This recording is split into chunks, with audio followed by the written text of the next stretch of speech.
journaliste yi teew ñu ngi leen di nuyu président maa ngi lay remercier ci kàddu bi ma jox pour ñu wax ci situation bu tàggatémbe ji ci wàllu garab ku ne xam ne garab solowaay bu mu am pour mun a faj doomu aadama loolu nag lañ seetlu ne fu mu toll nii loolu état bi daf cee lajj ndax dañoo seetlu jamono yi weesu que ne bari na ay garab yoo xam ne amatul ci centrale d'achat boobu ñu naan PNA moo xam ocytocine bii ñuy wax bi nga xam ne dañ koy soxla lool bu jigéen ñi am doom ya vitamine K bi aussi tamit dañ koy utiliser bu fekkee ne da nga am deret buy tuuru ci sa biir surtout ci xale yi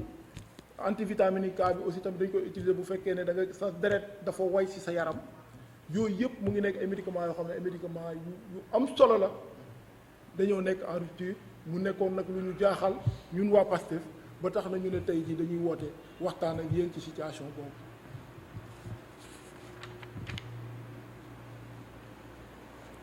léegi nag loolu nag lu ko wund yëpp nekkul lu dul ak vraiment ak cuune boo xam ne wala tam ak ñàkk worma ak ñàkk yërmande vis-à-vis de la population ci état bi ne fi ndax bu demee ba nga xam ne état bi ci boppam mooy amal bor vraiment bërëb bi nga xam ne moo fi nekk pour di génnee garab yi di ko yóbbu ci district sanitaire ak poste de santé pour askan wi buñ ci njëriñu là ça pose problème.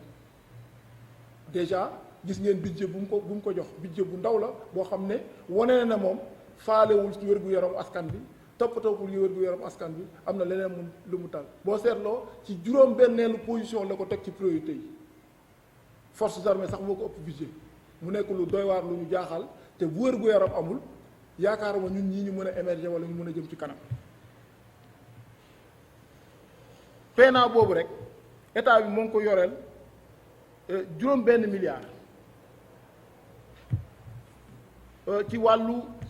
hémodialyse mooy ñi nga xam ne dañoo am feebaru roño te vraiment ñu war leen a toppatoo pour que mun leen a dimbali seen feebar boobu la loolu rek état bi yoreel na ci PNA juróom benn milliard. boo demee ci wàllu sida yoreel na ko fa 3 milliards boo demee ci wàllu vaccination xale yi ñuy def yoreel na ko ci 2 milliards ak boo ko booleeg vraiment poste de santé yi nga xam ne ak district santé yi nga xam ne dañoo amoon ay médicaments yu leen fa tegal pour que ñoom ñu ciy mën a liggéey pour bu ñu paree delloo PNA ndax PNA amul sax budget état bi toppatoo ko ci li muy jaay ci lay war a liggéey lay utiliser waat pour dem wuti garab pour indiwaat Sénégal kon ça veut dire que amul kenn ku ko accompagner donc bu ñu ko amalee bor c'est normal que ñi nga xam ne ñoo ko war a jox ay garab vraiment dootuñ ko jox garab yi loolu nag mooy waral di indi garab yi nga xam ne ñu ngi manqué te ñu koy constater ces derniers temps dañuy seetlu ne da aussi tamit pour que ñu jot ci garab yooyu dafa am comme rek li administratif dafa am ci Sénégal loolu moom c'est quelque chose boo xam ne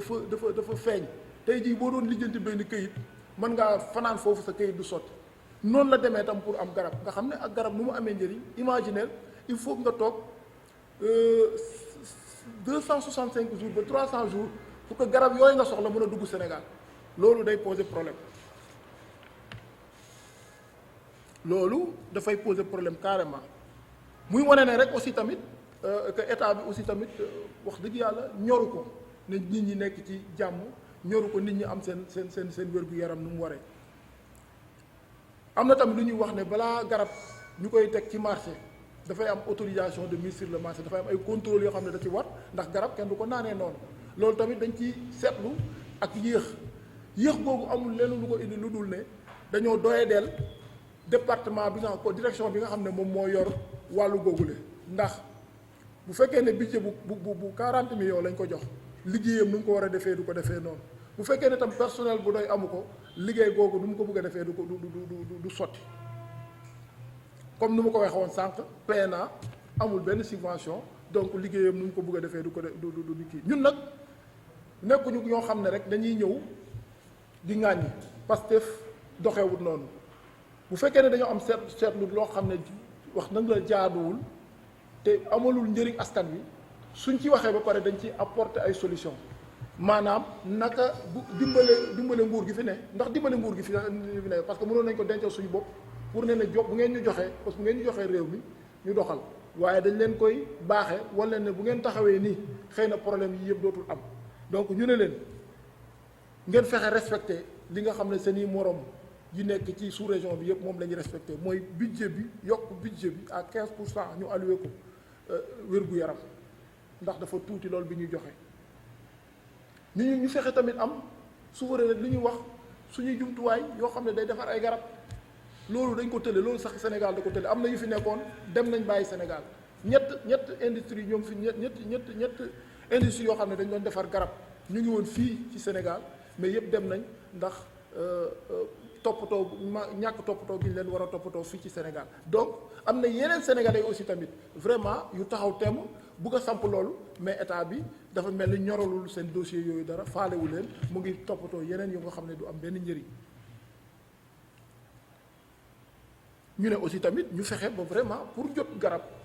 nga xam ne dañ koy dem di wuti feneen mu gaaw mu yomb ci PNA pour que garab yi mën a disponible ci poste de santé ak district sanitaire yi. léegi pour la gestion de ces médicaments là parce que tam médicament dafa am ñu ko jàng dafa am ñoo xam ne université lañ leen formé pour ñu jàng ko bu fekkee ne tam aussi tam da nga indi médicament yi pare tegoo ko ci loxo yi nga ko war a teg boo moytu tamit yow résultat ba nga ca bëgg am doo ko am moo tax ñu ne c'est occasion la tey jii état bi seet ñi nga xam ne tey jii ñu ngi ci chômage te bu fekkee am nañ expertise bi ñu fexe leen dugal ci poste de santé yi district sanitaire yi ñu gérer garab yi moo gën ñu koy teg ci loxo ñi nga xam ne xamuñu dara ci garab ñu ne tamit nañu xeex njaayum garab ci mbedd loolu tamit bu suñ ko defee dinañ dimbali nit ñi ci seen wér-gu-yaram ndax seetlu ngeen tout dernièrement ki fi nga xam ne dugaloon na fi ay médicaments yoo xam ne baaxuñu ñu gracier ko mu nekk lu doy waar di woneetuwaat rek seen ñàkk wormaal bu ñu wormaal wér-gu-yaramu askan bi donc beaucoup de choses yoo xam ne daal ñu ngi leen ci jàpp léegi nag am na benn convention boo xam ne sous région bi yëpp ko signé bu ñuy wax convention Médicrime maanaam képp nga xam ne da nga jalgati di jaay garab noo ko warul a jaayee ñu daan la ay daan yu sax sàpp léegi nag loolu aussi mu ngi ci table ministre de la santé bi moo ngi koy xool boobu ba tey defuñ ci war a def te dañoo demander à ce que ñu signé ko waaye wala tam ñu ratifié ko ba nga xam ne Sénégal da ci bokk ndax Bénin signé na ko ratifié na ko Burkina Faso signé na ko ratifié na ko Guinée bii signé na ko ratifié na ko donc ci gàttal daal loolu la ñu baat yi leen amoon ñu leen bëgg a weccoog yéen ci wolof